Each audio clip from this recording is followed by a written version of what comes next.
Welcome back to the channel. Today I'm telling you the story of a 32-year-old single father, a man running on nothing but cold coffee and willpower, and the young female supervisor he was certain would be the one to finally break him. He thought she was cold. He thought she was cruel. He thought she was waiting for the moment to push him out the door. Then one night, at 2 a.m, she saw him carrying his sick 6-year-old daughter down an empty street, and everything she believed about him collapsed. Stay with me until the very end, hit that like button, and drop the name of the city you're watching from in the comments so I can see how far my story has traveled. The coffee in Adrian Wells' mug had gone cold an hour ago, and he still hadn't noticed. He was staring at the third column of the quarterly report, the numbers swimming like small black fish, his eyes burning from the fluorescent lights overhead and the 43 minutes of sleep he'd managed the night before. Emma had thrown up twice, once on the hallway carpet, once on him. He'd rinsed his work shirt in the bathroom sink at 4 a.m. and hung it over the shower rod, and now it was on his back, stiff in places, smelling faintly of detergent and something he didn't want to think about. 32 years old. A daughter who called him daddy in a voice that could crack his ribs. A landlord who had slipped a second notice under the door on Tuesday. A car that made a grinding sound every time he turned left, a sound he had been pretending not to hear for 6 weeks now. And a supervisor, 8 years younger than him, who had looked at him yesterday morning like she was measuring him for a coffin. Adrian. He jerked his head up so fast the muscles in his neck pulled. Sophie Lane was standing beside his desk. She did that. She moved like a cat through an office full of men who sounded like a stampede when they walked. She was holding a folder against her chest, and her dark hair was pulled back so tightly it looked painful. She was 24 years old, and she ran the analytics division like a woman who had been doing it for 30 years. "The Henderson file," she said. "You told me Monday." "I know, It's Thursday." "I know." She didn't sit. She didn't lean. She just stood there, and Adrian had the old, familiar sensation of being a small boy in a principal's office, except the principal was younger than he was and wore a blazer that probably cost more than his rent. "I'll have it to you by end of day," he said. End of day was Monday. "Sophie, He stopped himself. He didn't know what he was about to say. "My daughter is sick. I haven't slept. Please." None of it would help. None of it was professional. He'd learned a long time ago that explaining himself to people like Sophie Lane only gave them more ammunition. She watched him for a long moment. Her eyes were gray, and he'd never been able to read them. Other men in the office talked about her behind her back, called her the ice queen, the kid, the boss's pet. Adrian didn't say anything about her in any direction. He'd learned that too. "By 5, she said finally, not a minute later. "Yes." She turned and walked away, and Adrian exhaled a breath he hadn't known he was holding. His hands were shaking a little. He put them in his lap so no one could see. Across the bullpen, Marcus from accounting was watching him. Marcus caught his eye and gave him a small, sympathetic nod. The kind of nod men give each other when they've both just been reminded where they stand. Adrian nodded back and opened the Henderson file. The daycare called at 2 p.m. He took the call in the stairwell, pressing his back against the cold cinder block wall because his knees felt like they might not hold him. Emma was running a fever again. 102. They needed him to come get her. "I'm at work," he said, and then immediately hated himself for saying it, because of course he was at work. They had called his work number. I can't. Is she okay?" "She's resting, but we can't keep her here, Mr. Wells. Policy. She needs to be picked up within the hour." "Within the hour." "Within the hour, sir." He hung up. He stood in the stairwell with the phone pressed against his forehead, and he did the arithmetic that men in his position were always doing. Leaving now meant the Henderson file wouldn't be done by 5. Not being done by 5 meant Sophie would have the excuse she was clearly looking for. Losing this job meant losing the insurance. Losing the insurance meant Emma's next doctor visit would be $1,000 he didn't have. He walked back into the bullpen. He looked at his computer screen. He looked at the framed picture on his desk, the one of Emma at her 5th birthday with chocolate frosting on her nose. Then he picked up his jacket and walked to Sophie's office. Her door was open. She was on the phone, one finger pressed to her ear, her face turned toward the window. She saw him in the doorway and held up a hand without breaking rhythm on whatever call she was on. He stood there. He felt old. That's fine, but I need it confirmed by tomorrow morning, or we'll need to revisit the whole thing. Yes. Yes, thank you. She set the phone down. She looked at him. Adrian, I have to go. She didn't say anything. My daughter is sick. The daycare called. I have to pick her up. I'll work on the file tonight. I'll email it before midnight. Sophie's expression didn't change. She just watched him, and he waited for it. The lecture, the reminder, the written warning, the phrase, "This is becoming a pattern." Go, she said. I'm sorry. Adrian, go. He went. Emma was small even for 6. She had his dark hair and her mother's round cheeks, though the roundness had started to thin out this year, and he didn't like that. He didn't like any of the ways she was getting older. When he walked into the daycare, she was curled up on the blue cot in the quiet room, and she looked at him with eyes so glassy he felt something twist in his chest. Daddy. Hey, Bug. My tummy hurts. I know, baby. We're going home. He picked her up. She weighed almost nothing. She buried her face in his neck, and he could feel the heat of her coming off her skin in waves. And he walked out to the parking lot, holding her like something that might break. And the grinding sound in the car when he turned left out of the lot was louder than it had been yesterday. At home, he put her in his bed because her room was too cold. He gave her children's Tylenol and a cup of apple juice and sat on the edge of the mattress while she drank it with both hands. Can you read me the duck book? The duck book. Okay. He read her the duck book. Twice. By the end of the second time she was asleep, her breathing ragged but even, her small fist curled against his thigh. He sat there for a long time without moving. His laptop was in the living room. The Henderson file was open on it. He had maybe 6 hours of work left. He eased off the bed. He left the door cracked so he could hear her. He went out to the kitchen, made himself a sandwich he didn't eat, and sat down at the folding table with his laptop and started in. At 7, she woke up crying. At 8, he got her to sleep again. At 9, the fever spiked to 103, and she threw up the juice, and he stood in the bathroom holding her hair back and thinking, with a clarity that almost felt peaceful, I cannot do this. I cannot do this. I cannot do this. He got her cleaned up. He got her back into bed. He sat with her until her breathing slowed. At 11, he was back at the laptop. At 1 in the morning, his vision started to double. He blinked hard, drank water, kept going. At 2, Emma woke up again. And this time she was shivering so hard her teeth chattered, and her lips had gone pale. And when he touched her forehead, it was hotter than it had been all day. And Adrian Wells, who had not cried in 7 years, felt his hands start to shake. He picked up the phone. He called the nurse line. A tired woman asked him questions: temperature, duration, hydration, last dose of medicine. Mr. Wells, I want you to take her to the emergency room. It's probably nothing, but with that temperature for that long, I want her seen. Okay. Can you get there? Yeah, I can get there. He hung up. He looked at his daughter shivering in his bed. He looked at the clock, the car, the grinding sound in the car. He closed his eyes for a second.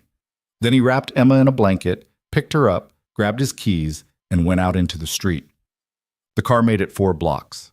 It coughed, then it shuddered, then something under the hood made a sound like a spoon caught in a garbage disposal, and the dashboard lit up in a way Adrian had only seen in commercials that ended with roadside assistance. He managed to coast to the curb. He sat there for a full minute with both hands on the wheel.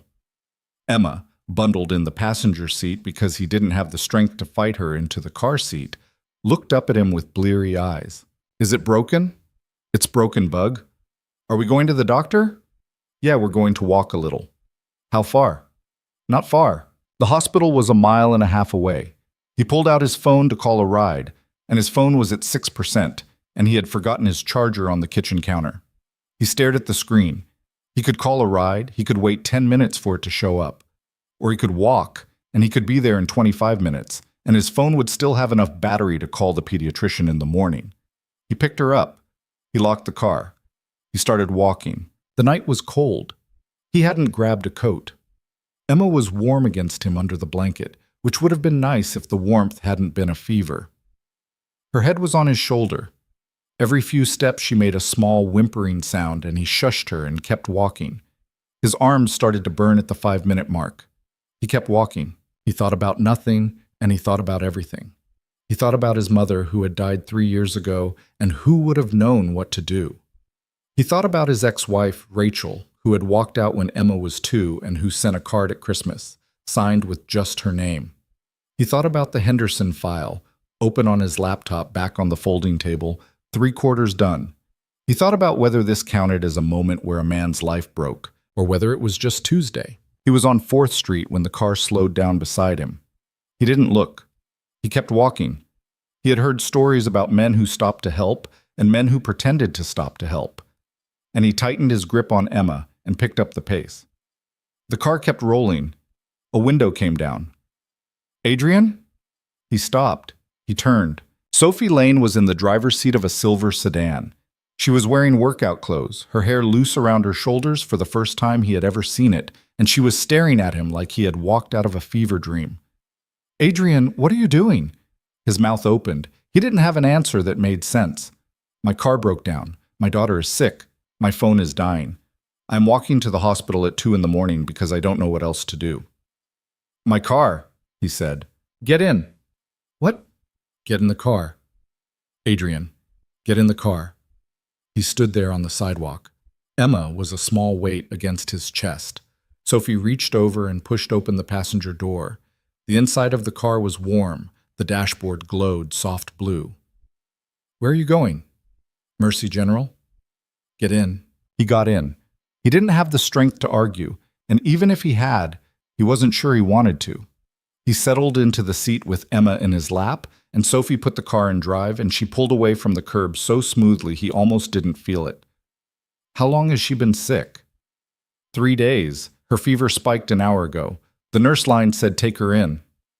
"Okay." She didn't ask anything else. She drove.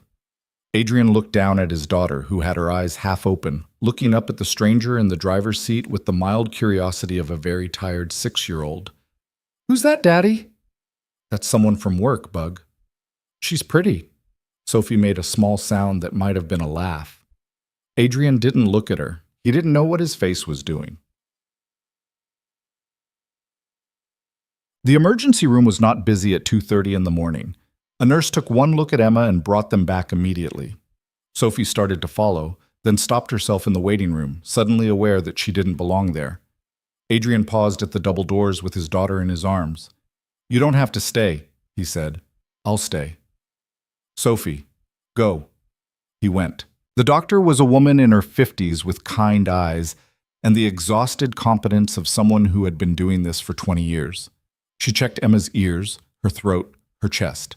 She ordered fluids. She explained in a calm voice that it was probably a virus that had turned rough, that Emma was dehydrated, that they would keep her for a few hours to get her temperature down. Nothing dangerous. Just a hard night.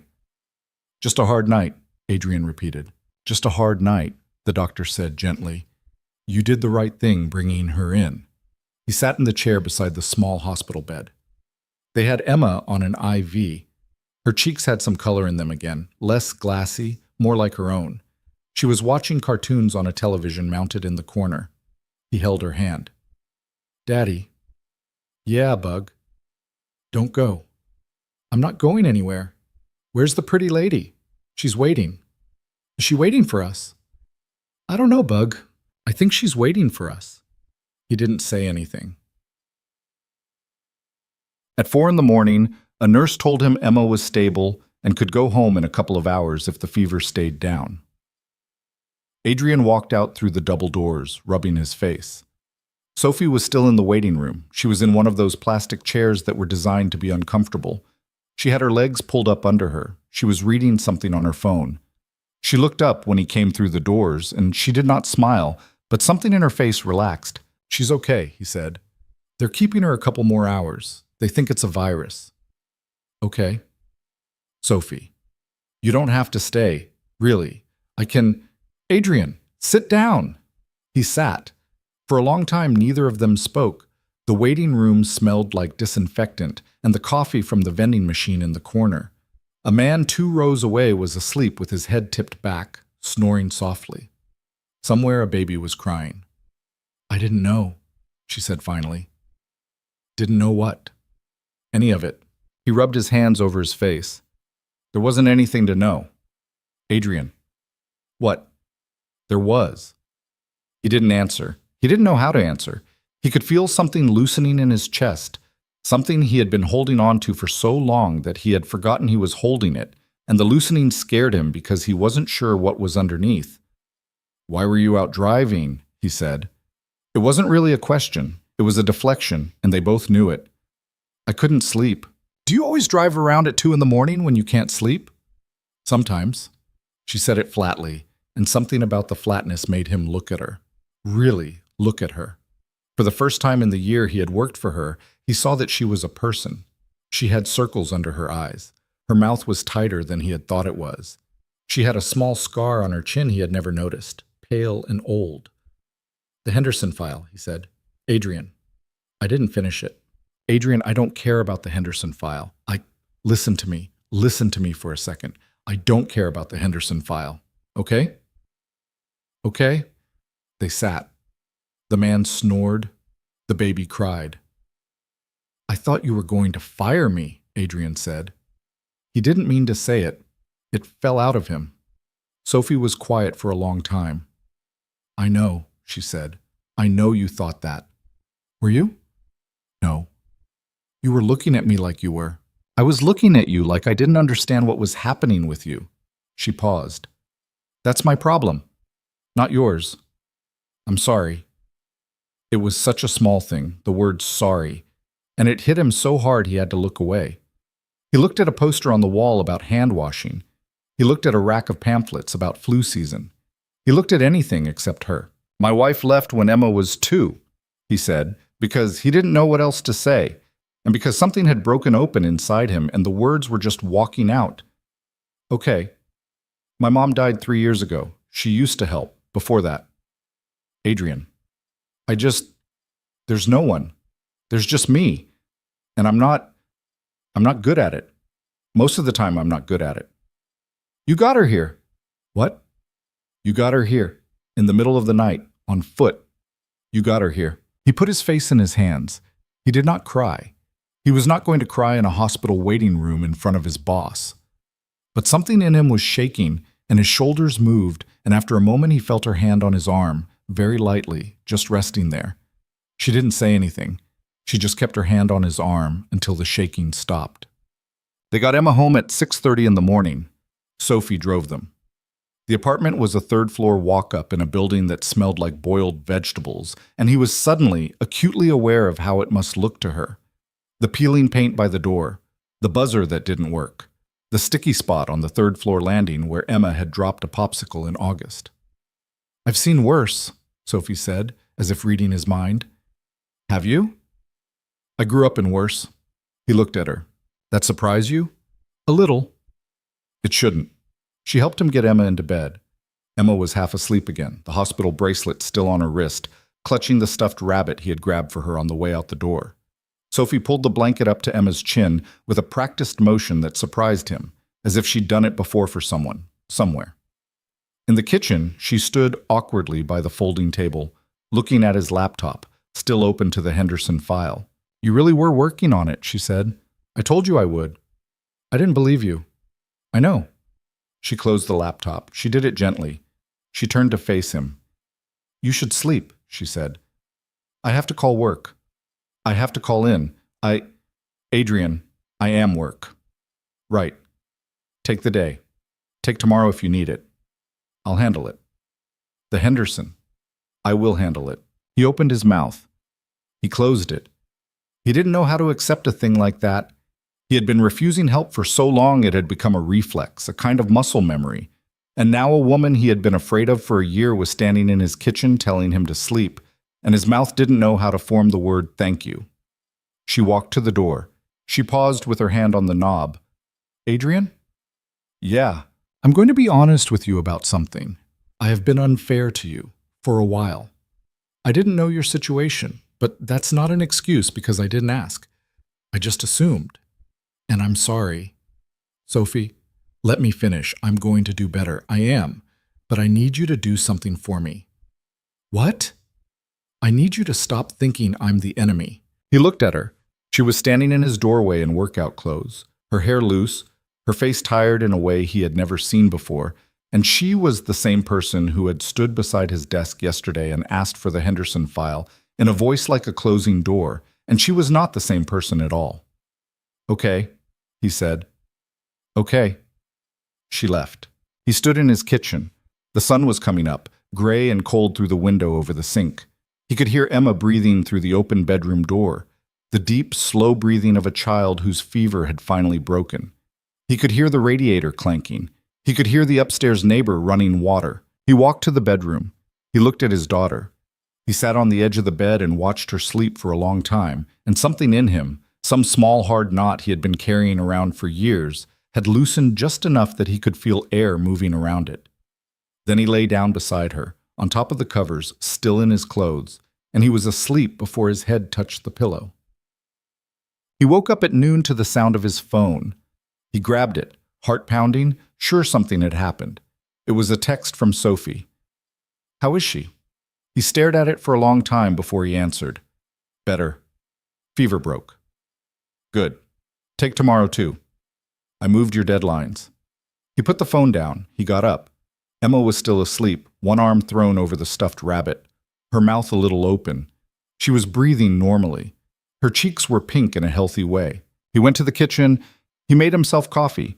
He drank it standing up, looking out the window at the gray morning that had turned into a gray afternoon, and he thought about Sophie Lane driving by on 4th Street at 2 a.m. and seeing him walking with his daughter in his arms. Something was different. He couldn't have named it. He wasn't going to try. But something was different, and he sat down at the folding table with his cup of coffee, and for the first time in a long time, he didn't feel like he was drowning. Emma's voice came from the bedroom, small and scratchy. Daddy? Coming, Bug. He set down the coffee. He went to her. He didn't know yet what was going to happen at the office on Monday. He didn't know yet how he was going to pay for the car. He didn't know yet what it meant that Sophie Lane had sat in a hospital waiting room with him for 4 hours in the middle of the night, or what it meant that he had told her about his mother, or what it meant that she had said, I'm going to do better. He didn't know any of it, but his daughter was calling for him, and he went. Emma wanted pancakes.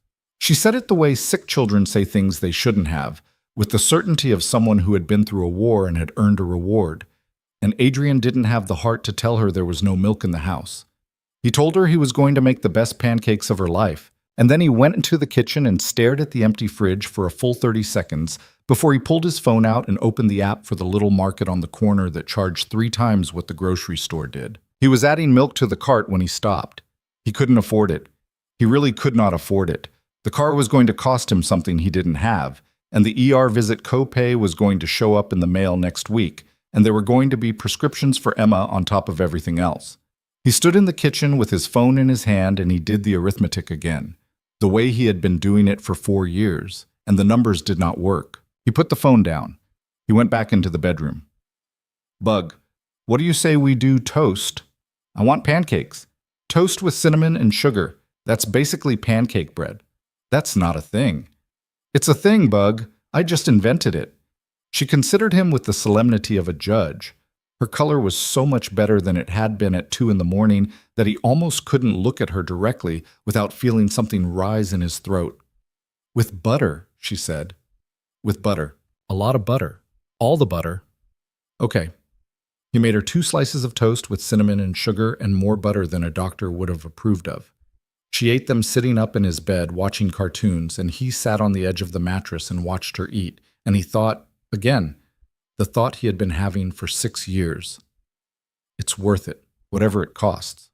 It's worth it. His phone buzzed on the nightstand. He expected it to be the daycare. It was Sophie. I'm at your door. Don't panic. He read it 3 times. Then the buzzer rang. It didn't work. The buzzer hadn't worked in 2 years. He knew that, and she didn't know it. And he was halfway to the intercom before he realized that of course she would just call him when no one answered.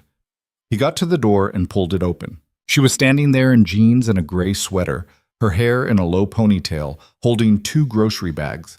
She looked at him, looked past him into the apartment, and held the bags up slightly. I don't know what she likes, Sophie said. I got a lot of things.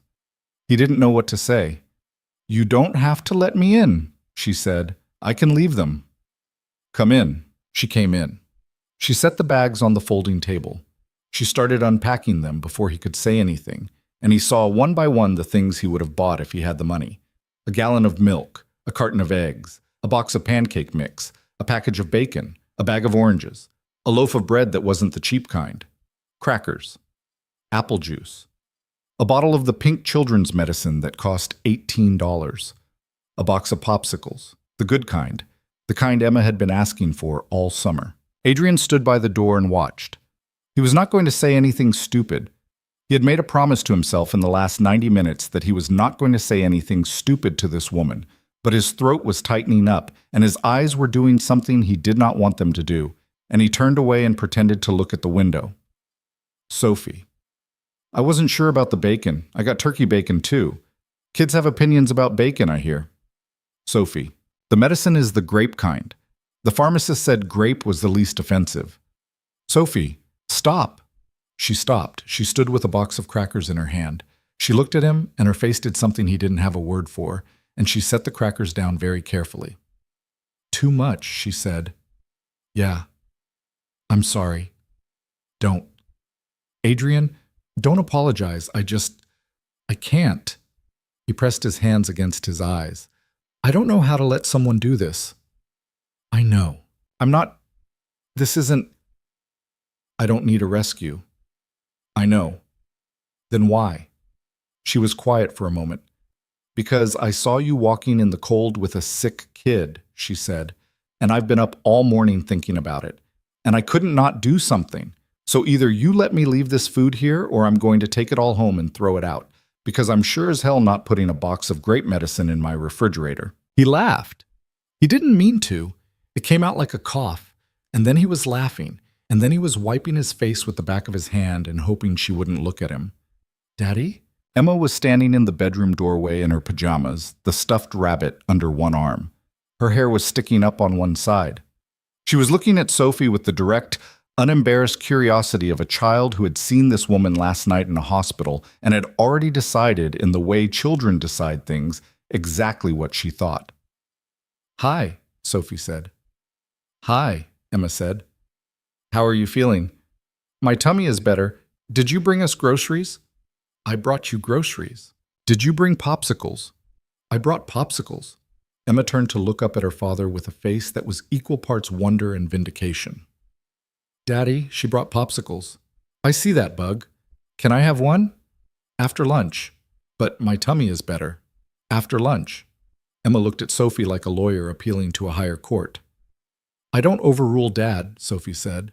That's the rule. What rule? The rule where I don't overrule your dad. Emma considered this. She nodded gravely, as if she had been told about tax law. Okay, she said. After lunch. She turned and walked back into the bedroom. Adrian watched her go. When he turned back, Sophie was unpacking the last of the bags. She wasn't looking at him. She was giving him a moment, and he took it, and he breathed, and then he walked over to the table and started putting things away beside her. Thank you, he said. Yeah, I mean it. I know you do. They put the groceries away in silence. She found the cabinets by opening them. She didn't comment on how empty they were. He watched the back of her neck as she reached up to put the crackers on a high shelf, and he thought, with something that was almost panic, I don't know this woman. I don't know this woman at all, said. She didn't stay long. She said she had a call at 2, and she left. And when the door closed behind her, Adrian stood in the middle of his kitchen for a long time, just standing, surrounded by food that had not been there an hour ago. Then he made Emma a real lunch. Then he gave her a popsicle. Then, while she was watching a cartoon, he sat down at the folding table with the laptop and he finished the Henderson file. It took him 3 hours. When it was done, he read it twice, fixed 2 typos, and sent it to Sophie with a single line in the email. Here it is. I appreciate what you did. She wrote back almost immediately. It's good. Get some sleep. He slept that night like a man coming out of a long illness. Emma curled against his side, her breathing steady, and he slept 12 hours. And when he woke up, he felt, for the first time in months, like a person who had slept. On Monday morning, he walked into the office, and the first thing he noticed was that nothing had changed. The coffee pot was still burnt. Marcus was still in the same button-down he wore every other Monday. The printer by the window was still making the sound it had been making for a year, the sound that suggested it wanted to be decommissioned with dignity. What had changed was inside him. He walked past Sophie's office, and her door was open, and she looked up from her monitor and met his eyes, and gave him a nod that was so slight no one else would have seen it. He nodded back. He went to his desk. He sat down. At 10, she sent him a meeting invite for 11. Quick sync on Q4 projections. At 11, he walked into her office. She was at her desk. She gestured to the chair across from her. He sat. "Close the door," she said. He closed it. She laced her fingers together on the desk. She looked at him for a moment without speaking, and he braced himself for something. He didn't know what. "I've been thinking," she said. "Okay." "About how I've been running this team." "Sophie, let me talk, please. I've been thinking about it, and I want to try something different, not just with you, with everyone. But I want to start with you, because I think I owe it to you." He waited. "I'm going to move some of your work around. Not because I'm punishing you, because the way your hours are structured right now doesn't make sense, given your situation. I want to give you more of the analytical work, the deep projects, because frankly you're better at it than anyone else on the team, and I want to give some of the quick-turn stuff to Marcus and to the new guy. You have a kid. You have a life. You don't need to be the one drowning in 90-minute turnarounds at 4 in the afternoon. Sophie, I'm not done. Okay. Second thing, I want to talk about working from home on days when Emma is sick. We don't officially do that here, but I've talked to Daniel upstairs, and I think we can do it for you, 1 or 2 days when it's necessary, and we'll see how it goes. No one needs to know the arrangement but you and me and him." "You talked to Daniel." "I talked to Daniel." Already?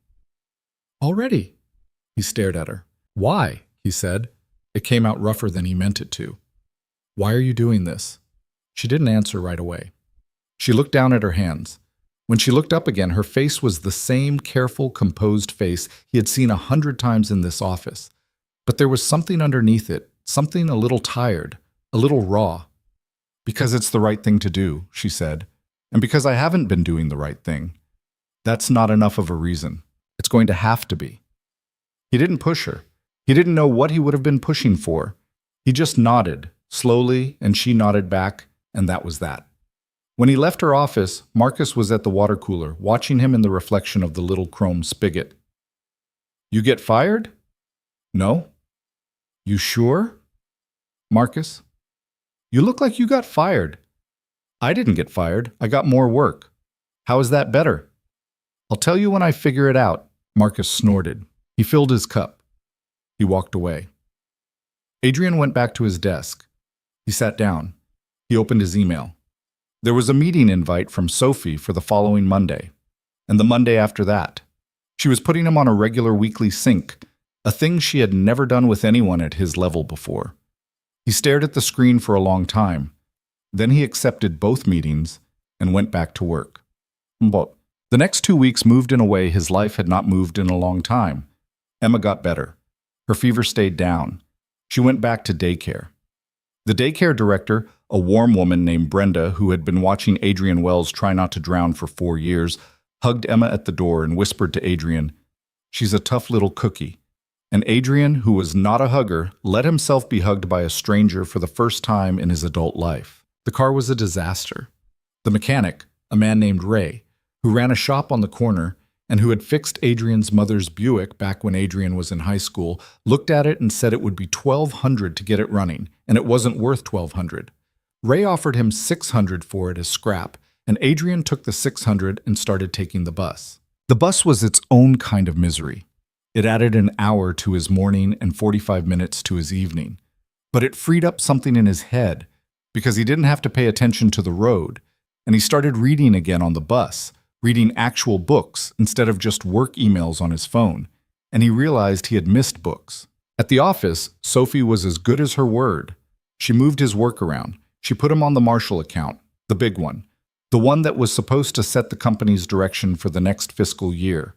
She gave it to him not as a test, but as a vote of confidence, and she told him so directly, in her office, in that same measured voice. "This is yours," she said. "Whatever you need, I will get you. Don't make me regret it." "You won't." Good. He did not make her regret it. He also, without meaning to, started seeing her. Not seeing her in any official way, but seeing her. They worked late on the Marshall account, because the account required late work, and twice she ordered dinner for both of them, and once she walked out to the bus stop with him because her car was in the shop too, and she was going to get a ride from her sister.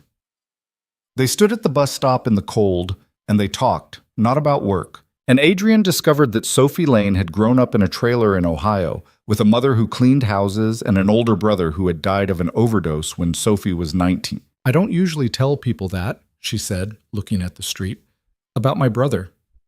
"Why'd you tell me?" "I don't know." He thought about it. "I think you do know," he said. She looked at him. The bus was coming up the street. The headlights washed over her face. "Yeah," she said. "Maybe I do." He got on the bus. He didn't say anything stupid. He was proud of himself for not saying anything stupid. He sat by the window and watched her through the glass as the bus pulled away. And she stood at the bus stop with her hands in her pockets, looking at the bus. And she didn't wave, and he didn't wave.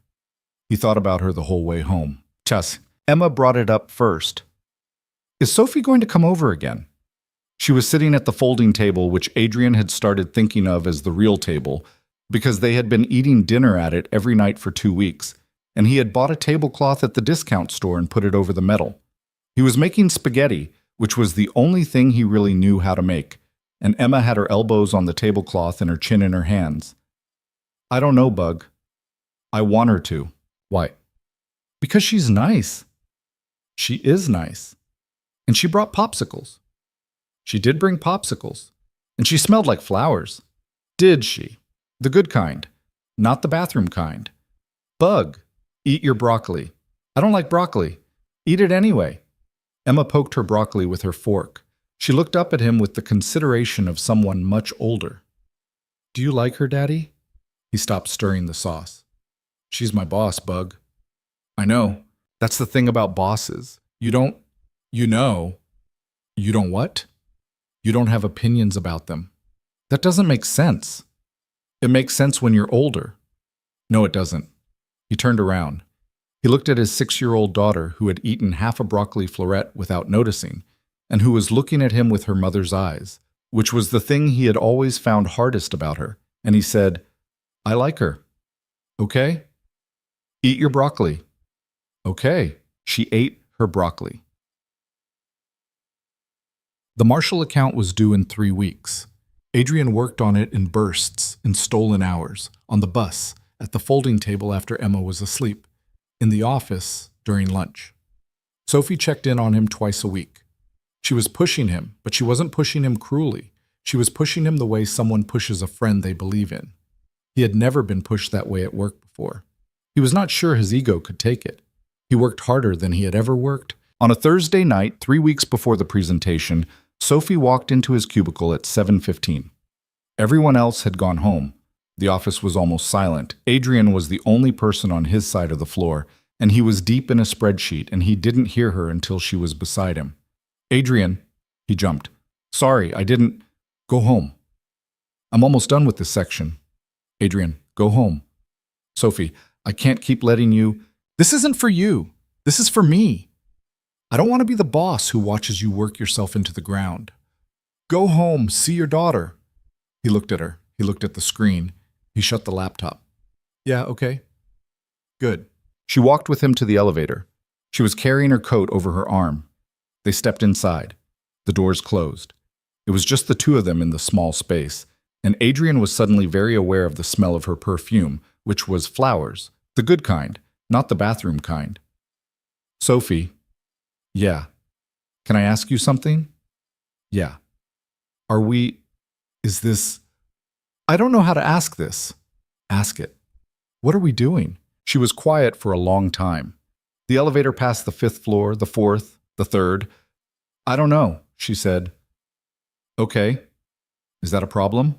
"No." "Okay." The doors opened on the lobby. She stepped out. He stepped out. They walked across the marble floor toward the revolving doors, and she paused at the doors and turned to look at him. Adrian? Yeah. I don't want to do this wrong. Do what wrong? She just looked at him. Yeah, he said. I don't want to either. Okay. Okay? She pushed through the revolving door. He pushed through after her. They stood on the sidewalk in the cold. Her sister was pulling up to the curb in a little red car. Sophie waved at her, then turned back to Adrian. You have a daughter, she said. I know. It matters. I know it matters. I'm not going to do anything to hurt her, okay? I'm telling you that because I want you to know it. Okay. She got into her sister's car. She closed the door. The car pulled away. Adrian stood on the sidewalk with his hands in his pockets, and the bus wouldn't be there for another 11 minutes. And he stood there and watched the taillights disappear, and he thought, with a clarity that almost hurt, I am in so much trouble. 2 nights later, he was making dinner when his phone rang. He wiped his hands on a dish towel and picked it up. Adrian? Something in her voice was different. Sophie, what's wrong? I'm parked outside your building. What? Can I come up? I'm sorry. I wouldn't have... Can I come up? Yeah, come up. I'll buzz... Actually, I'll come down. Buzzer's broken. He hung up. He told Emma he was going to go get someone. He went down 3 flights of stairs. He opened the front door of the building. Sophie was standing on the top step, and her eyes were red, and she was not crying, but she had been, and she was holding herself very still in the way people hold themselves when they are afraid that if they move, they will fall apart. Hey, he said. Hi. Come in. She came in. He walked her up the 3 flights. Neither of them spoke. At the door of the apartment, he paused. Emma's still up. I know, I'm sorry, I shouldn't have come. No, I'm glad you came. Be ready for Emma. Okay? He opened the door. Emma was on the couch with a coloring book. She looked up. Her face went bright. Sophie? Hi, Emma. Daddy said you weren't going to come over anymore. Bug, I did not say that. You said she was your boss and you don't Bug, color. Emma, who was a child but was not stupid, looked between the 2 of them and went back to her coloring book with a small, self-satisfied smile. He led Sophie into the kitchen. He poured her a glass of water without asking. She sat at the folding table and wrapped both hands around the glass. What happened? He said quietly. She didn't look up. My mother called. Okay. She's sick. She's been sick for a while. She didn't tell me. My aunt called me today to tell me. My mother didn't tell me. She didn't tell me, Adrian. She has cancer. She's had cancer for 5 months, and she didn't call me. Sophie, and I'm so angry at her. Her voice cracked. I'm so angry at her, and I can't be angry at her right now because she's sick, and I have to drive down there this weekend, and I didn't know who to... I'm sorry, I shouldn't have come here. Stop. Adrian, Stop. You can come here, okay? You can come here. She looked at him. Her eyes were very shiny. Okay, she said. He sat down across from her. He didn't touch her. He didn't know if he was allowed to touch her. He put his hands flat on the table and he leaned forward a little. Tell me about your mom. I don't want to... Tell me about your mom, Sophie, she told him. She talked for 20 minutes in a quiet voice, so Emma wouldn't hear from the other room, and Adrian listened. She told him her mother was 61. She told him her mother had worked 3 jobs when Sophie and her brother were little. She told him her mother had been there when her brother died and had never in 10 years said the word overdose out loud, because the word was somehow worse than the fact of it. She told him she and her mother hadn't spoken in 18 months because of an argument about Sophie's career, an argument that had started over dinner and had ended with her mother telling her she had become a stranger. And now she's sick, Sophie said. And I haven't talked to her in a year and a half, and I have to go down there and I don't even know what I'm going to say. You're going to say hi, Adrian said. That's it? That's it. That's how it starts. You're going to say hi, and you're going to sit with her, and you're going to let her be sick in front of you. She looked at him for a long time. How do you know that? Because that's what I would have done with my mom, if I'd had the chance. She put her face in her hands. He let her. After a while, Emma came into the kitchen in her pajamas, the stuffed rabbit under one arm. She stood in the doorway and looked at Sophie, whose face was still in her hands, and then she walked over and put her small hand on Sophie's knee. "Are you sad?" Emma said. Sophie lifted her face. She was crying silently. She looked at Emma, and something moved in her face. "Yes, honey, I'm sad." "My tummy hurt when I was sick," Emma said, "but Daddy held me, and then it was better. Do you want Daddy to hold you?" Sophie laughed. It was a wet, surprised laugh. She wiped her eyes. "I don't know, sweetheart. That would probably be weird." "Why?" "Because it's complicated. That's what grown-ups always say." Emma turned to her father. "Daddy." "Hold her. She's sad." "Bug?" "Dad." Adrian looked at his daughter. He looked at Sophie. Sophie was looking at Emma with an expression he had never seen on her face before. Something like heartbreak and wonder all at once. He got up. He walked around the table. He put a hand on Sophie's shoulder, very lightly, and when she leaned against him, he put his arm around her, and she pressed her face into his side and cried without making any noise. And Emma patted her hair with a small, serious palm. "It's okay," Emma said, to no one in particular. "It's okay." Nobody said anything for a long time. Finally, Sophie straightened up. She wiped her face with both hands. She looked at Emma and then at Adrian. "I should go." "Stay for dinner," Emma said. "Emma, she should stay for dinner, Daddy." Adrian looked at Sophie. "Stay for dinner," he said. She stayed for dinner. It was spaghetti, because spaghetti was the only thing he knew how to make, and she ate 2 plates, and Emma told her in painstaking detail about a boy at daycare named Logan who had eaten a crayon, and by the end of the meal, Sophie was laughing, and her eyes were still red, but they were smiling, and when she left at 9, she paused at the door and looked at Adrian. "Thank you," she said. "Don't," he said. "Don't thank me." "Why?" "Because you didn't thank me for the groceries, and I don't want to thank you for the dinner. That's not what this is." She looked at him. "What is this, Adrian?" "I don't know." "Okay. Drive safe this weekend." "Okay." She left.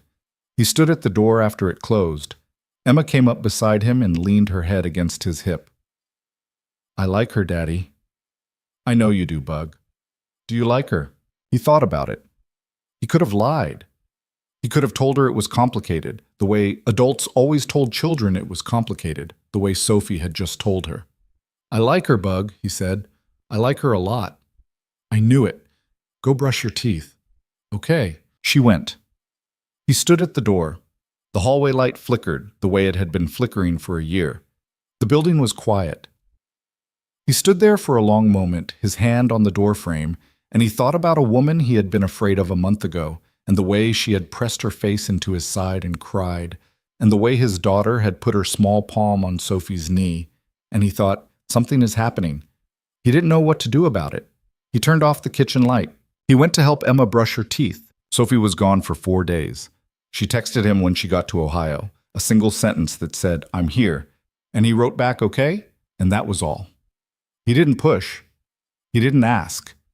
He had the sense, obscurely, that what she was doing down there was not a thing you could ask about over text messages, and he let her have her silence. Emma asked about her every morning. "Is Sophie coming back?" "Yeah, Bug." "When?" "In a few days." "How many is a few?" 4. That's a lot of days. "I know it is." Emma made a face at her cereal. She stirred it around with the back of her spoon, which was not how you were supposed to stir cereal, and Adrian watched her and thought about how much of her life she had spent without another woman in it, and how fast a 6-year-old could attach to someone who brought her popsicles and didn't overrule her father. He worried about that. He worried about it in the mornings on the bus and in the evenings after she was asleep. He worried about it in the kind of tight, circular way men worry about things they can't control. He didn't know what was happening between him and Sophie, and he knew what was happening between Sophie and Emma, and one of those things he could risk, and the other he could not. At the office, things were getting complicated in a different way. Marcus had noticed. Marcus, who watched everything from behind the half wall of his cubicle with the patient attention of a zoologist, had been noticing for a while, and on Tuesday morning he appeared at Adrian's desk with 2 cups of coffee and sat down on the corner of it without asking. You want to talk about it? No? Too bad. Marcus. I've been watching you for 3 weeks, man. You look different. You laugh now. You didn't used to laugh. I laugh. You didn't used to, and Sophie, she's been different too. With you. With everyone, but especially with you. People are talking. Adrian set down his pen. What people? Everybody. Derek and Ops made a joke about it at lunch yesterday. What kind of joke? The kind of joke I'm not going to repeat. Marcus. I told him to shut up, for what it's worth. Adrian rubbed the back of his neck. His coffee was going cold. He hadn't touched it. There's nothing to talk about. Adrian, come on. There isn't. Okay, fine, there isn't. But listen to me for a second. Whatever there isn't, you need to be careful. This place is a place. You know what I mean? She's management. You're not. People are going to have a problem with it, whether they should or not. And Daniel upstairs, I like Daniel. Daniel's fine, but Daniel's going to have a problem with it too if it becomes a thing. It's not a thing. It doesn't have to be a thing to become a thing. That's the problem with things. Adrian looked at him. Marcus was not a smart man in the conventional sense. He was smart in the way cab drivers were smart, or bartenders, or anyone whose job had given them a long look at how people actually behaved.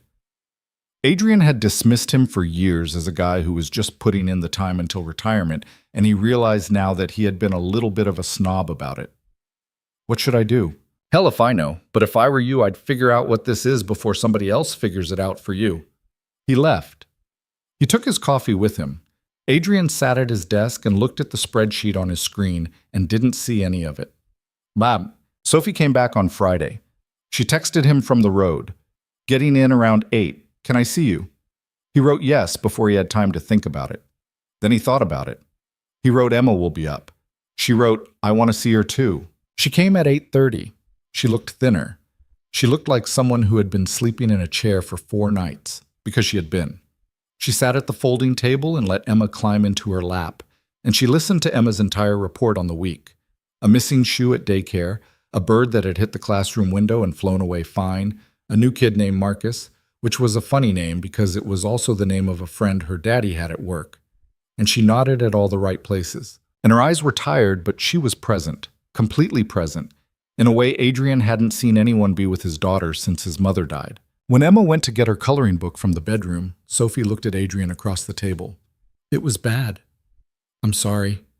She's dying, Adrian. They're saying maybe 6 months, maybe less. Oh, she said she was sorry about the argument. She said she'd been wrong. Sophie's voice caught and she cleared it. 18 months. 18 months of not talking. Because she said I'd become a stranger. And now she's dying in a 1-bedroom house in Ohio, and I have to figure out what to do. What do you want to do? I don't know. I want to bring her up here. She won't come. I want to go there. I can't go there. I have a job. I have this. Whatever this is. He looked at her. Sophie. I know. I shouldn't have said that. No, it's okay. I know you have Emma. I know you have a life. I'm not trying to be... Sophie, stop. She stopped. You're not in the way of anything, he said. Okay? Whatever you decide, you're not in the way. Okay. Emma came back with her coloring book. The moment closed up. Sophie pulled her onto her lap again, and they colored a picture of a giraffe together.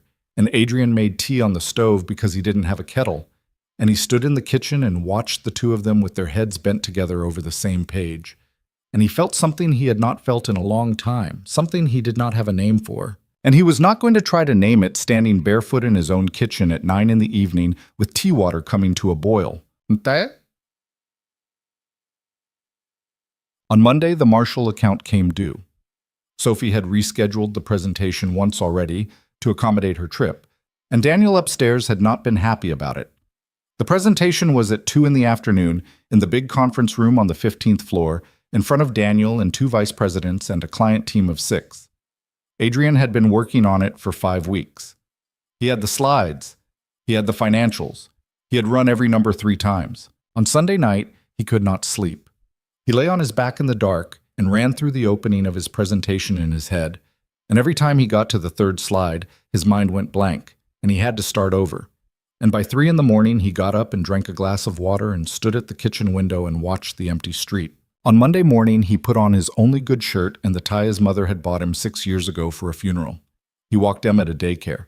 She gave him a hug at the door and said, "Daddy, do good." And he said, "I'll do good, Bug." And he meant it more than anything he had ever said. At 10 o'clock, Sophie walked into his cubicle. She was in a black dress. He hadn't seen her in a dress before. She set a cup of coffee on his desk. "You ready?" "No?" "Yes, you are." "Sophie, what if I blow it?" "Then you blow it, and we try again. That's how it works." "Easy for you to say." "Nothing about today is easy for me to say." He looked up at her. Her face was still tired. She had been back from Ohio for a week, and she had not stopped being tired. And here she was at his desk at 10 in the morning, bringing him coffee, telling him he was ready. "Why are you doing this?" "Because I want you to win." "That's not an answer." She bent down. She was close enough that he could smell her perfume. She spoke very quietly so no one at the adjacent desks could hear her. "It's the only answer I have right now, Adrian, okay?" "Okay." She straightened up. She walked away. He watched her go. 2 cubicles over, Marcus was watching him in the reflection of his monitor. Adrian did not look at Marcus. He did not have room in his head for Marcus. At 2 o'clock, he stood at the head of the conference room in front of 12 people, and he started his presentation, and for the first 3 minutes his voice was someone else's voice. And then he found his footing somewhere around slide 4, and then he was not nervous anymore. And then he was just talking about a thing he knew inside and out, and the room was quiet. In the way rooms are quiet when people are actually listening. Sophie sat in the second row with her hands folded on the table. She did not smile. She did not nod. She watched him like she was watching a piece of her own work, which in some way she was. Daniel sat next to her, arms crossed. The client team sat across the table. Halfway through the presentation, the client's lead analyst, a woman named Patricia, started taking notes in pen on a yellow legal pad, and Adrian had been in enough rooms to know that when Patricia started taking notes in pen, something was going right. He finished at 2:42. He asked if there were questions. There were questions. He answered them. He answered them well, in the way a man answers questions when he has been living with a subject for 5 weeks. And when the question stopped, Daniel unfolded his arms and said, "Thank you, Adrian. That was excellent." Excellent. Daniel had not used that word about anything in the last 4 years. Adrian nodded because he did not trust his voice. He gathered his materials.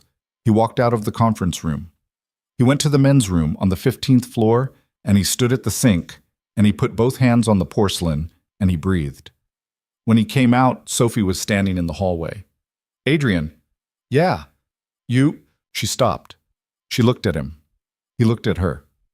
There was no one else in the hallway, and for a long second they just stood there, and the whole floor was quiet, and he could hear the distant hum of the building, and he could hear his own pulse in his ears. "Come with me," she said. "Where?" "Just come with me." She walked. He followed. She went to the stairwell door and pushed through it, and he followed her into the concrete cold of the stairwell, and the door closed behind them with a solid clang, and then she turned around and she was crying. "Sophie, I'm sorry, I'm not trying to make this about me." "What is it?" "You were so good in there. You were so good, and I was sitting there watching you, and I kept thinking about you walking in the cold with your daughter. And I kept thinking about you telling me you'd almost given up, and Adrian, I've been wrong about so many things. About you. About everyone. Sophie, I judged you so fast. I looked at you when I started and I decided who you were, and I was wrong. I was so wrong. And I've been trying to make it right, but I don't know how to make it right, because the way I did it to begin with was the kind of thing you can't take back, and Sophie. What? Come here. She came. He put his arms around her in the stairwell, on the 15th floor, in his only good shirt, with his knot of a tie loose at his throat. She pressed her face into his shoulder. He could feel her shaking. He held her, and he didn't say anything for a while. "I was going to give up," he said, quietly, against her hair. "You're right. I was. The night my car broke down, I was walking to the hospital and I was thinking, this is it, I can't do this. And then you pulled up. Adrian." I don't know what to do with that. I've been trying to figure out what to do with that for 2 months. I don't know either. I know you don't. She laughed. It came out as a small, broken sound. She pulled back just enough to look at him. Her face was very close. He had not been this close to a woman in a long time, and the last time he had been this close to a woman, it had ended badly, and he was not sure he trusted himself. Adrian? Yeah. If we're going to do this, I know. If we're going to do this, we have to do it right. Because there's a child, and there's this job, and there's your life and my mother, and I know, Sophie, I know. So say it. Say what? Say what you want. Say it out loud. He looked at her. His mouth was dry. He had not said a thing like this to anyone in 8 years, and the last time he had said it, the woman had said it back, and then 4 years later had left him with a 2-year-old and a box of diapers, and he was terrified, and he was tired, and he was so tired of being terrified. I want this, he said. I want you. I want whatever this is. I don't know how it's going to work, and I don't know what I'm supposed to say next, but I want it. Okay, your turn. I want it too. Okay. Okay. They stood there in the stairwell. After a while, she laughed again, and it was a real laugh this time, and she stepped back and wiped her face with both hands. I look like a mess. You look fine. I have to go back in there and sit next to Daniel. You look fine, Sophie. Okay. She pulled herself together in about 30 seconds, the way Adrian had seen her pull herself together before, and then she reached up and straightened his tie, which had gone crooked somewhere in the hug, and she did it with a small absent frown of concentration, and it was the most intimate thing anyone had done to him in years. Go, she said. Go home. Go get Emma. I'll see you tonight. Tonight? I'm bringing dinner. You don't have to. Adrian, I'm bringing dinner. Okay. She pushed through the stairwell door. He heard her heels on the tile on the other side, walking away. He stood in the stairwell for another minute. Then he went down the stairs. All 15 flights. He did not want to take the elevator. He wanted to use his legs. He wanted to feel his body moving through space because his body was the one thing in that moment that felt real. He picked Emma up from daycare at 3:30. Daddy, did you do good? I did good, Bug. The best.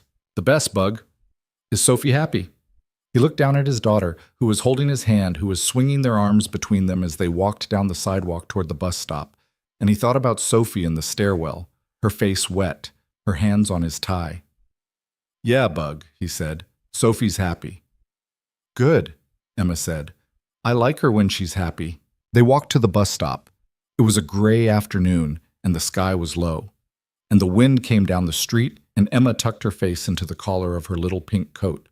Adrian held her hand tighter. He thought about Marcus, and about Daniel upstairs, and about the things people were saying at lunch, and the things people would say louder now, and he thought, for the first time in a long time, that he was not going to be afraid of any of it. Not today. The bus came. They got on. Emma got the window seat, and she pressed her nose to the glass, and Adrian sat beside her and watched her watch the city go by. And he put his arm around the back of the seat, and he closed his eyes for just a second, and he let himself feel it. Whatever it was. He let himself feel it. Sophie brought Thai food that night, a paper bag of boxes that steamed when she opened them on the folding table. And Emma, who had never had Thai food in her life, took one bite of the pad see-ew and declared it the best thing she had ever eaten, and she ate half the container before Adrian could stop her. Bug, slow down. It's so good, Daddy. I know it's good. Why have we never had this? Because your father has the culinary imagination of a shoe, Sophie said, and Emma laughed so hard she almost choked on a noodle, and Adrian gave Sophie a look that was half offended and half something else, and Sophie met his eyes across the table and did not look away. It was the easiest meal he had eaten in 6 years. When Emma was in bed, they sat on the couch with the cheap one, and he made coffee, and they talked, and they kept talking, and at some point Sophie put her head on his shoulder, and he put his arm around her, and they didn't kiss. They didn't kiss that night. He wanted to. She wanted to. He could feel it in her shoulder against his chest, but the child was down the hall, and the moment was somehow too large for something as simple as a kiss, and they sat there on the couch in the low lamplight and talked until 11, and then she drove home. At the door, she paused. Adrian? Yeah. I want to do this right. I know. I've never done this before. Not with someone who has a kid. I don't know the rules. There aren't rules. There should be. Yeah, probably. We'll figure it out. We'll figure it out. She left. He shut the door. He leaned his forehead against it for a moment. Then he went and checked on Emma, who was asleep with the rabbit under her arm, and he stood in her doorway and thought, I have to be careful with her. I have to be careful with both of them. Look, the rumors at work got worse before they got better. On Wednesday, 2 days after the presentation, Adrian walked past the coffee bar and heard Derek from operations say something in a low voice that stopped when Adrian came around the corner, and 3 men standing there looked at him with the specific flat silence men use when they have just been caught. Adrian got his coffee. He did not look at them. He walked back to his desk. His hands were not quite steady. Marcus came by an hour later. They're saying she gave you the Marshall account because of... I know what they're saying. I punched Derek in the shoulder. Marcus, no, you didn't. Okay, I didn't actually punch him, but I thought about it hard. Thanks. You okay? No. Yeah. He went back to work. He worked for 2 hours. He did not do very good work. At 11:15, his desk phone rang. It was Daniel's assistant, Brenda, and she said, in her clipped professional voice, Mr. Peterson would like to see you at 11:30. Okay? In his office. Okay. He hung up. He sat at his desk for 30 seconds. Then he got up, and he walked to the elevator, and he rode up to the 15th floor, and he sat in the little waiting area outside Daniel's office for 11 minutes. And when Brenda finally waved him in, Sophie was already in there. She was sitting in one of the 2 chairs across from Daniel's desk. Her face was unreadable. She didn't look at him when he walked in. She looked straight ahead. Daniel was behind his desk, leaning back in his chair, one hand on his chin. Adrian, sit down. He sat. I'm going to be direct, Daniel said. There are rumors going around this office about a relationship between you and Sophie. I've heard them from 3 different people this week, including Derek, who has a big mouth and was the last person I wanted to hear it from. I'm bringing it up now because the Marshall presentation was excellent, and I don't want it tainted by gossip, and I don't want this office to turn into a circus. So, is there anything I should know? Adrian's mouth was dry. He looked at Sophie. She was still looking at Daniel. Her jaw was tight. He had rehearsed a version of this in his head. He had rehearsed saying, no, it's not like that. He had rehearsed saying, we're friends. He had rehearsed a dozen versions of a careful answer that would preserve his job and his reputation and Sophie's reputation and everything else. And in the second before he spoke, all of it left him, and he thought about Emma in the stairwell that morning, saying, do good, Daddy. And he thought about Sophie's hands on his tie, and he opened his mouth and he told the truth. Yes. Daniel blinked. Sophie and I are... There's something between us. It's recent. It started after I had a family emergency 2 months ago, and she helped me. And it's been complicated. We haven't been... There's nothing that would be inappropriate. We haven't... He stopped. He did not want to be in the position of explaining what hadn't happened. He started again. What I mean is, nothing about the Marshall account was because of this. I earned that account. I worked 5 weeks on it. I didn't sleep. Saan buonaske. I know you didn't sleep, Sophie said quietly. That's the point. He did the work, Daniel. He's been doing the work for a year. I gave him Marshall because he was the best person on the team. That hasn't changed. Daniel looked at her. He looked at Adrian. He leaned forward. Why are you telling me this now? Because you asked, Adrian said. I asked if there was anything I should know. Most people lie when I ask them that. I didn't want to lie. Daniel was quiet for a long moment. His face was hard to read. He was in his 50s, a man who had been in this building for 22 years. And he had the kind of face that had outlasted a lot of scandals and a lot of office politics and a lot of employees who had tried to lie to him. Here's where I am, Daniel said finally. I don't care who any of my employees are dating. That's their business. I care about my company. I care about how things look to clients. I care about my team operating without drama. If there's a conflict of interest on paper, I have to address that. HR will need to know.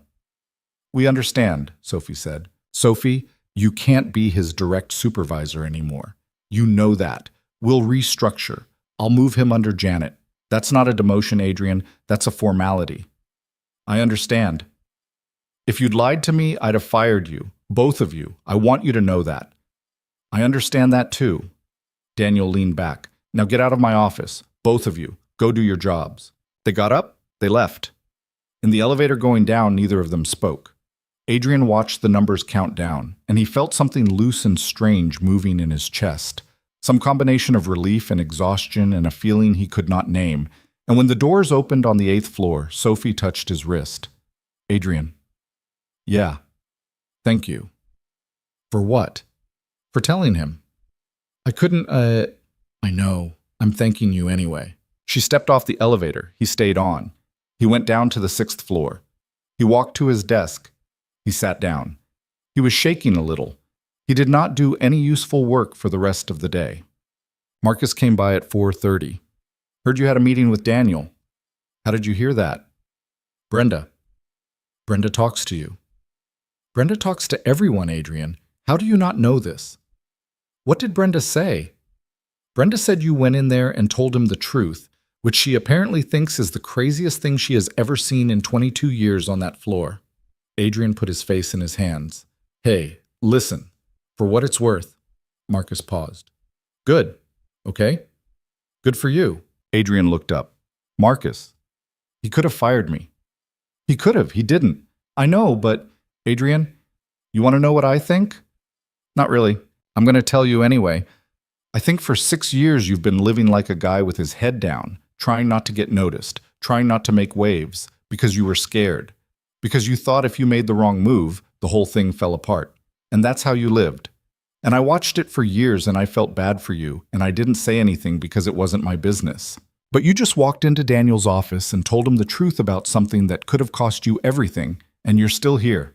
So, I don't know. Maybe the head down thing wasn't working. Jesus, Marcus. I'm just saying. I don't know what to say.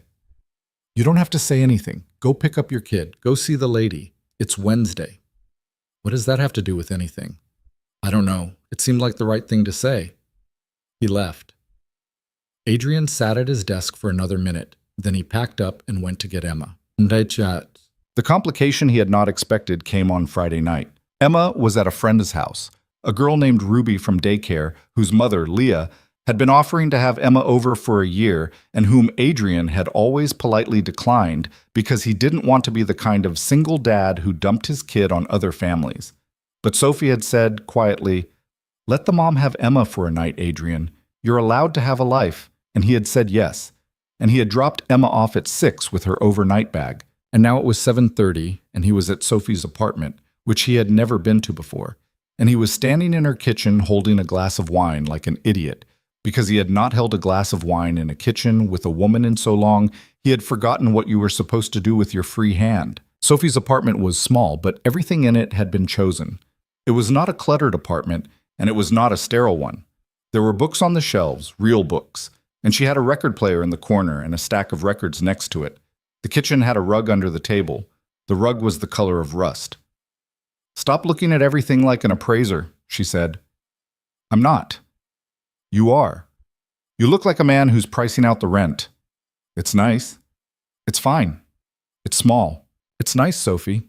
She smiled at him.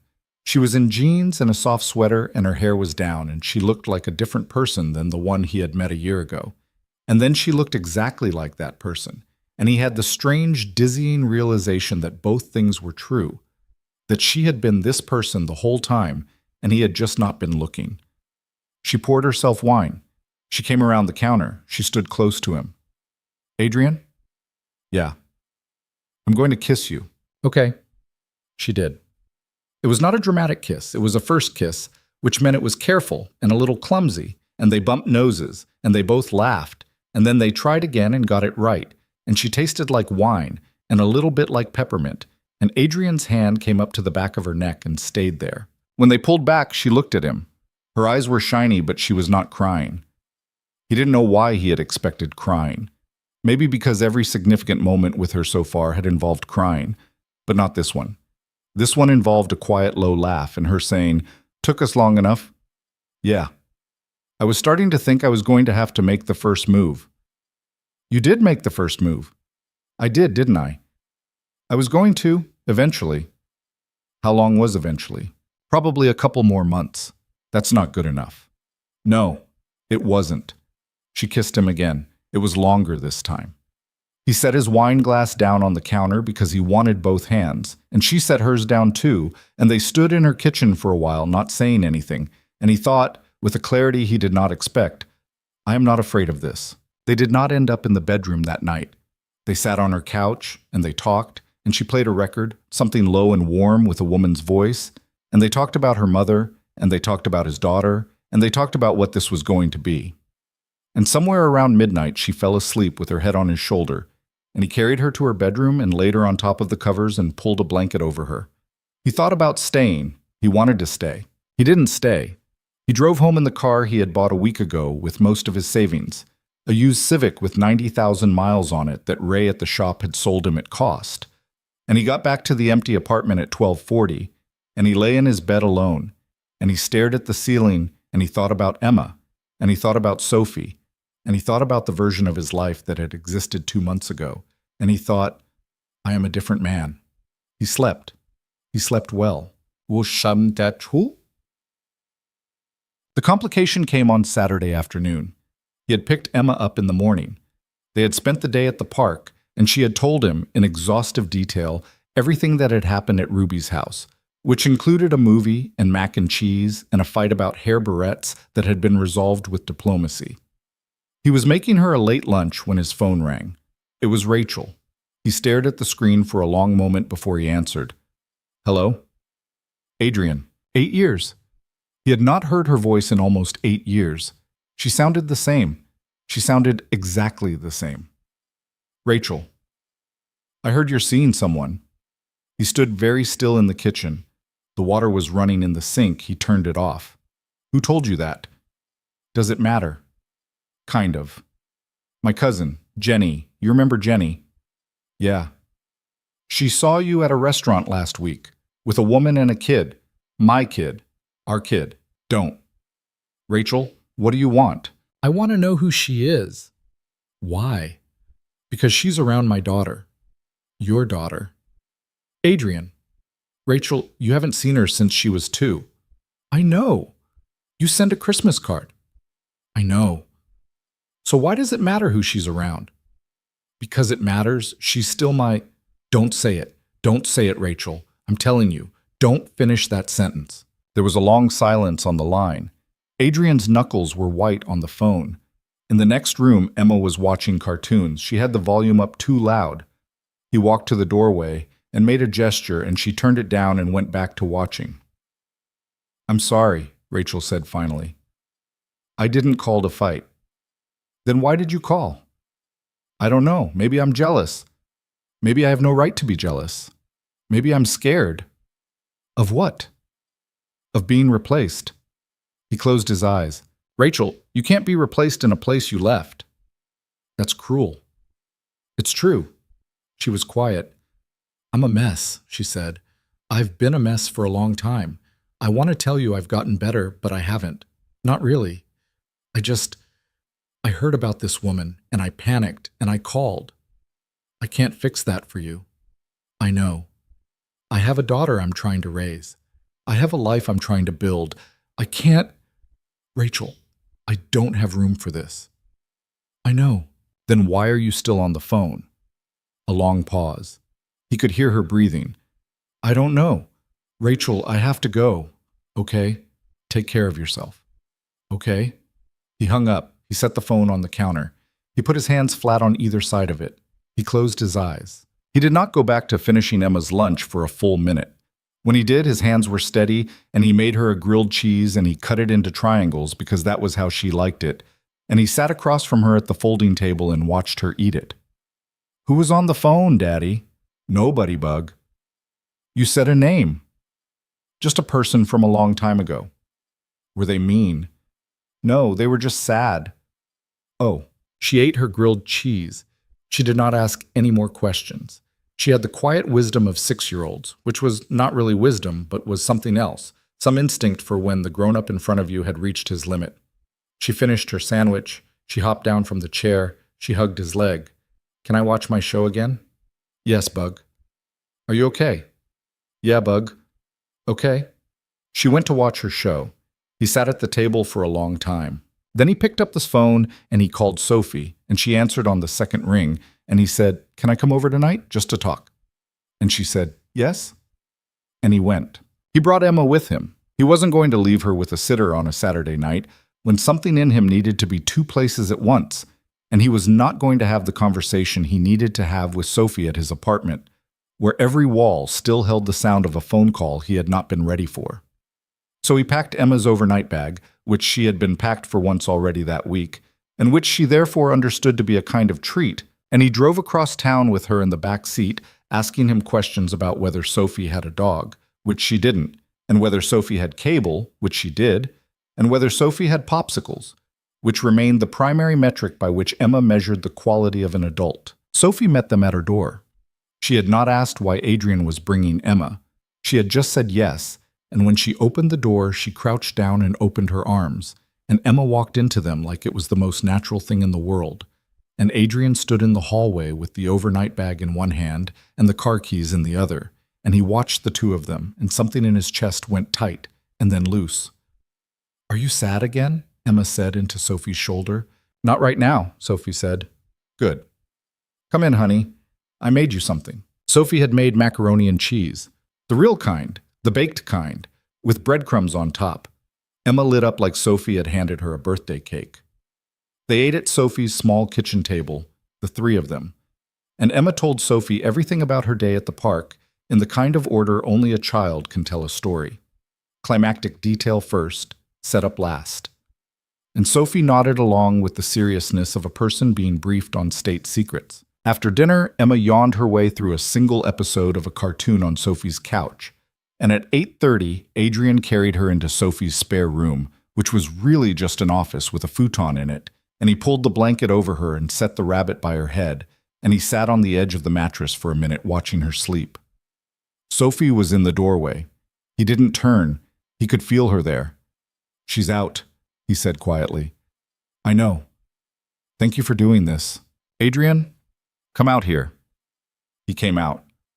They sat on the couch. She had made tea. He had not asked for tea. She had made it anyway.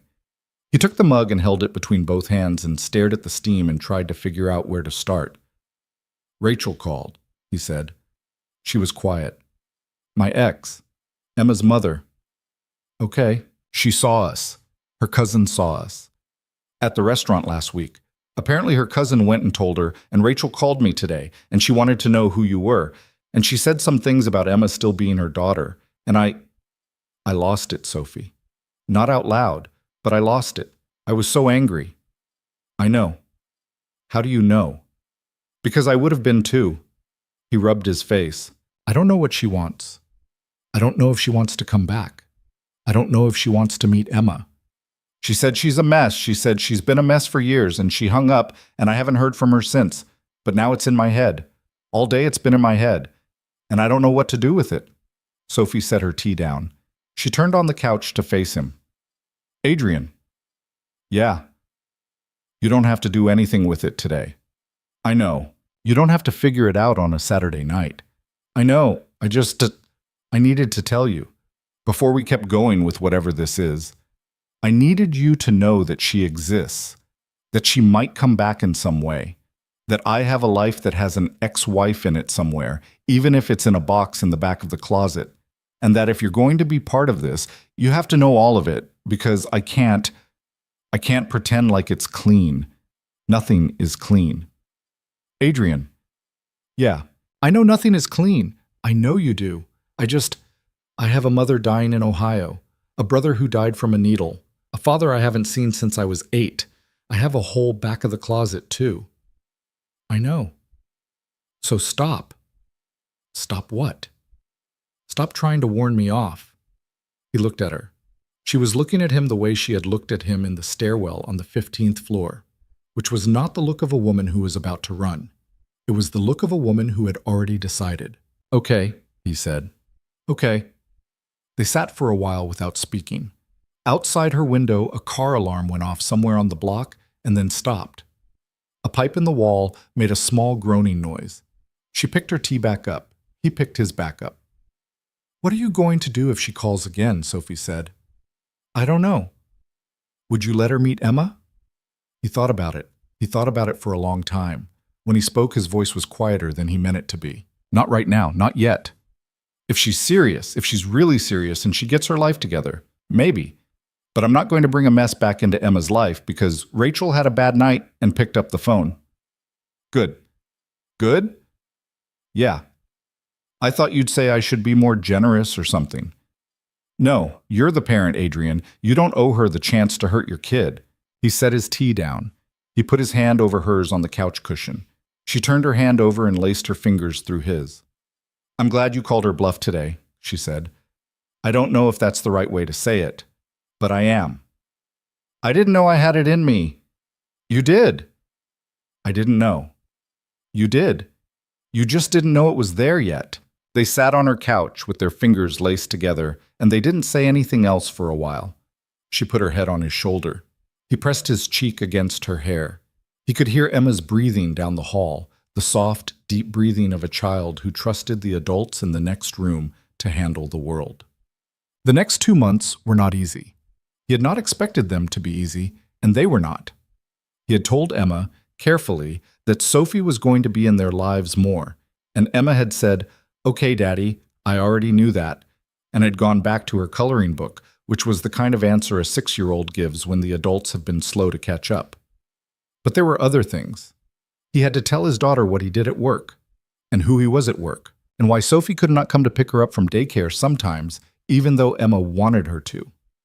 He had to answer questions about Rachel that he had been dodging for 4 years, and he had to do it without putting a bitterness into Emma's head that was his and not hers. He had to watch Sophie's mother get sicker. Sophie flew to Ohio twice more in September. The second time she was gone for 9 days. Adrian kept Emma fed and bathed and at daycare on time, and he kept himself at work on time, and he kept in touch with Sophie with short text messages because Sophie did not have energy for long ones. When she came back the second time, she was thinner than he had ever seen her, and she came to his apartment from the airport, and he made her a grilled cheese because it was all he had in the kitchen. And she ate half of it, and then she laid her head on the folding table and cried for 10 minutes, and he sat beside her with his hand on her back, and he didn't say anything, because there was nothing to say, and he had learned that sometimes the job of love was just to sit beside someone while they cried. Emma, who had been in her room, came out and saw them. She walked up to Sophie. She climbed into her lap. Sophie lifted her head and wiped her face and gathered Emma against her, and Emma looked at her father over the top of Sophie's shoulder with her serious dark eyes, and she said, "She's family now, right, Daddy?" "Yeah, Bug." "I thought so." Sophie cried harder, but she was also smiling, both things at once. Her mother passed in October. Adrian took 3 days off and drove Sophie to Ohio, and he stood in the back of a small funeral home in a town he had never been to in his life, and he watched Sophie stand at the front of a room full of strangers and speak about a woman who had cleaned houses and worked 3 jobs and lost a son and then a daughter in her way before she got both daughters back at the end. Sophie spoke for 8 minutes. She did not cry until the last sentence. When she came down from the podium, he was waiting for her at the end of the aisle, and she walked to him, and he held her in front of a room full of her family, and a woman he had never met, an aunt, he thought, touched his arm and said, "You hold on to him, Sophie. You hear me." Usamt. Sophie heard her. They moved in together in the spring. It was not a storybook move. Adrian's apartment was too small, and Sophie's apartment was too small, and both of them refused, for different reasons, to move into the other one. They spent a month looking at places that were too expensive, and then a month looking at places that were too far from Emma's school, and they almost broke up twice, over nothing, over the stupid small fights people have when they are trying to merge 2 lives, and both lives have been lived alone for a long time. They both said things they didn't mean. They both apologized. They kept looking. They found a place in May. It was a 2-bedroom on the 4th floor of a building with a working elevator, which was a luxury Adrian had forgotten was possible. The second bedroom would be Emma's, and it had a window that looked out at a maple tree, and Emma stood in the empty room the first time they saw it and said, "Daddy, this is my tree." And Adrian looked at Sophie, and Sophie looked at Adrian, and they both laughed, because a 6-year-old had decided for them, the way 6-year-olds do. They signed the lease on a Wednesday. Emma helped with the paperwork by holding the pen upside down. At work, things settled in a way Adrian had not thought they could. Janet, his new supervisor, turned out to be a quiet, efficient woman in her 40s who had 3 kids of her own and who understood, without needing it spelled out, that Adrian was a man with a life outside the office. She gave him real work. She left him alone to do it. When the Marshall account delivered its first quarter of results, and the results were good, Janet took him out for lunch and told him, in her straightforward way, "You're going to have my job in 5 years, Adrian, whether you want it or not." He wasn't sure he wanted it. He told her that. "Good," she said. "The ones who want it are usually the problem." Sophie had moved off his team officially, but she was still in the building, still on the same floor some days, and they ate lunch together once a week in the cafeteria like a couple of civilians. They did not hide it, and they did not flaunt it. Derek from operations had stopped making jokes after Marcus had, according to Brenda, cornered him in a hallway and said something very quiet and very specific. Adrian had never asked what Marcus had said. Marcus had never offered to tell him. The office Christmas party that year, Adrian brought Sophie, not as his boss, as his partner. They arrived together and they left together, and Daniel from upstairs came over at some point with a glass of wine in his hand, and he looked at both of them and he said, to no one in particular, "Well, this worked out." And he walked away, and Adrian and Sophie looked at each other, and Sophie started laughing first, and Adrian laughed too. And they stood in this corner of a rented ballroom with cheap champagne and laughed until they almost cried, because sometimes the thing you have been afraid of for months turns out to be a 3-word conversation with a man who has already moved on to the next thing on his list. Rachel called one more time. It was in June. Adrian was at the new apartment, and Emma was at a playdate, and Sophie was at the grocery store, and the phone rang with a number he didn't recognize, and he almost didn't answer, and then he did. "Adrian, it's Rachel." He sat down on the couch. He held the phone carefully. "Rachel, I'm in rehab." "Okay." 84 days. "Okay." "I just wanted to tell you, I'm not calling to ask for anything. I just wanted to tell you." "That's good, Rachel. That's really good." "Yeah." "How long are you in for?" "Another month, then outpatient." "Good." There was a pause. He could hear her breathing. "I'm not going to ask to see her," Rachel said. "I know I don't get to ask. Not yet. Maybe not ever. I just wanted you to know I was trying. I know it doesn't mean anything on its own. I know trying isn't doing. I wanted you to know. I appreciate you telling me." "Okay." "Rachel." "Yeah. If this sticks, if you're a year out and you're still sober and you've done the work, I'm open to talking about it, okay?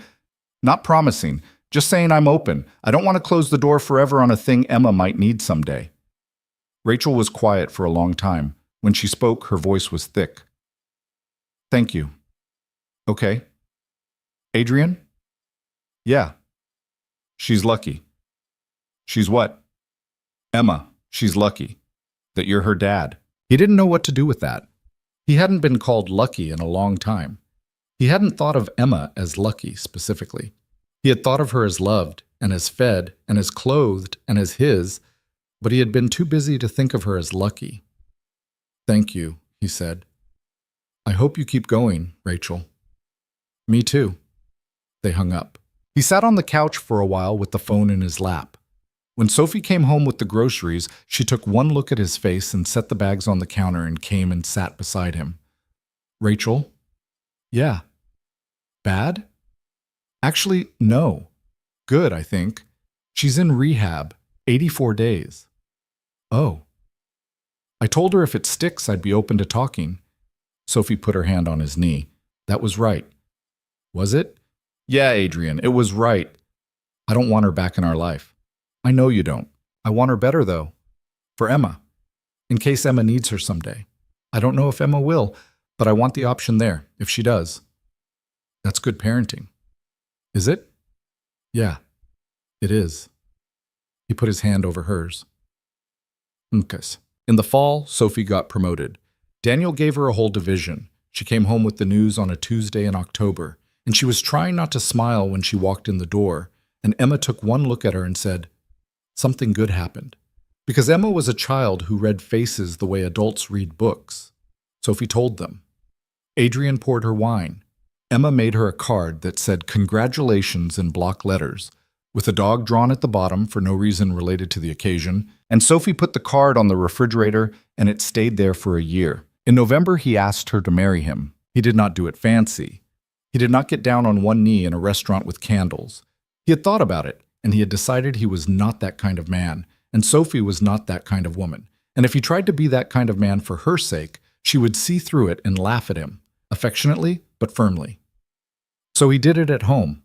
He did it on a Sunday morning with Emma sitting at the kitchen table eating cereal. He did it after he had made coffee and before either of them had looked at their phones.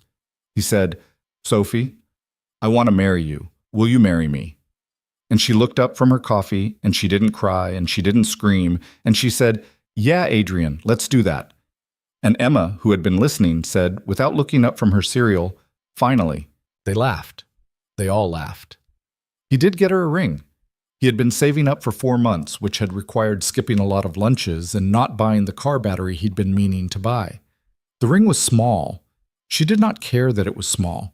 She cared that it was his, that he had put it on her finger at their kitchen table on a Sunday morning in November with his daughter watching and agreeing with the decision. They got married the next June in a park by the river in front of 40 people. Marcus came with his wife. Janet came with her husband. Daniel came alone and gave a short speech at the reception that was funnier than anyone expected. Sophie's aunt came from Ohio with a carload of cousins Adrian had met at the funeral and whom he now recognized by name. Brenda, Daniel's assistant, brought a pie. Emma was the flower girl. She wore a white dress and a crown of daisies, and she walked down the aisle ahead of Sophie, and halfway down she turned around and waved at Sophie to keep coming because she was worried Sophie had stopped, and everyone laughed, and Sophie laughed, and the whole ceremony almost fell apart before it started. It did not fall apart. Adrian made it through his vows without crying, barely. Sophie cried during hers and didn't try to hide it. When the officiant said, "You may kiss," Emma, from her spot at Sophie's elbow, whispered loud enough for the front 3 rows to hear, "Finally," and everyone laughed again, the way people laugh at weddings when the universe sends a small, unscripted grace through a child. They went to the coast for 3 days. Emma went to stay with Sophie's aunt in Ohio, who had insisted on it, and for 3 days Adrian and Sophie walked on a beach together and ate crab cakes at a place with a window that looked out at the water, and they slept late, and they talked about nothing, and they talked about everything. On the last night, Sophie sat cross-legged on the bed in their little rented cottage and looked at him with a serious face. "I want to have a baby with you." He looked at her. I know it's fast. And I know we have Emma, and I love Emma like she's mine, and I don't need another one the way some people do. But if you want to, I want to." Sophie. "Yeah. Yes. Yeah. Yeah." She crawled across the bed to him. She put her forehead against his. They stayed there for a long moment. "I didn't know I was going to say that tonight," she said. "I know. But I meant it. I know." It took them almost 2 years, but eventually there was a boy. They named him Henry.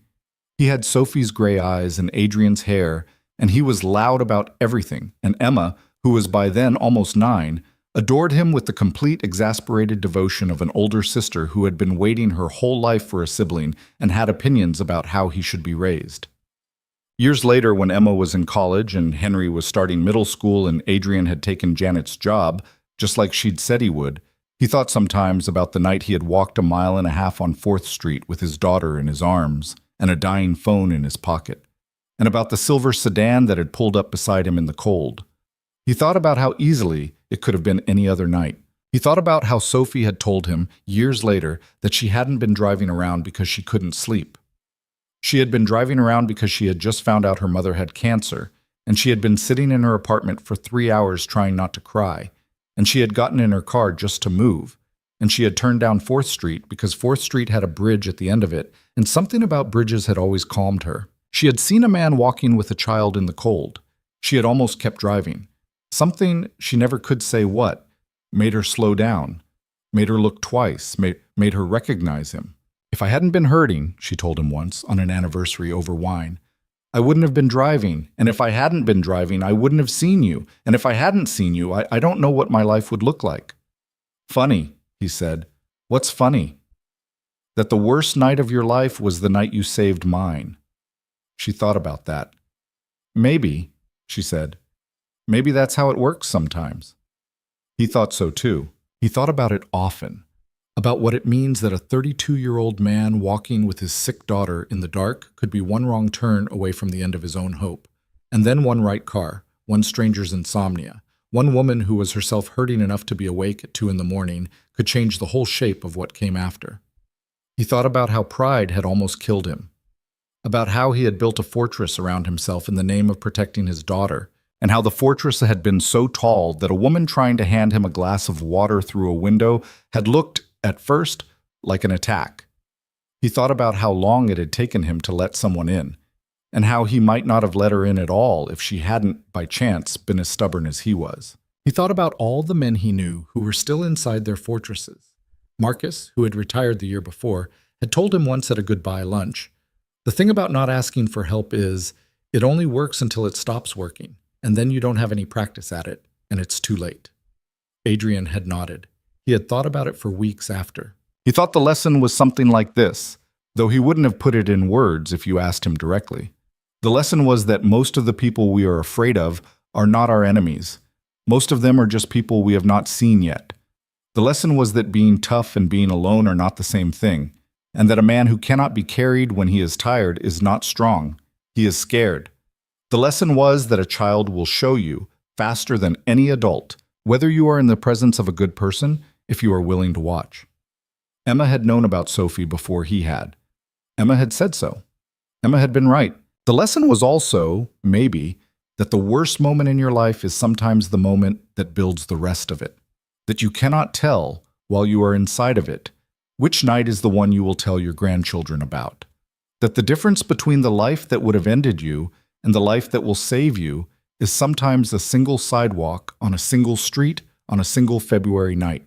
And the lesson was that you have to stay walking. You have to stay walking on the bad nights, with the kid in your arms, down a sidewalk you have walked 100 times before and will never walk the same way again. You have to keep putting one foot in front of the other, even when your phone is dying and your car is dead and your arms are burning and the cold has gotten into your bones. You have to stay walking, because sometimes what is waiting for you at the end of the block is not the hospital you are heading toward, but the rest of your life.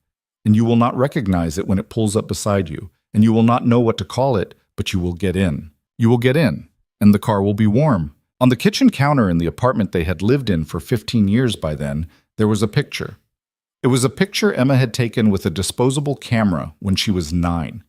It was a blurry picture. It was not a good picture, in any technical sense.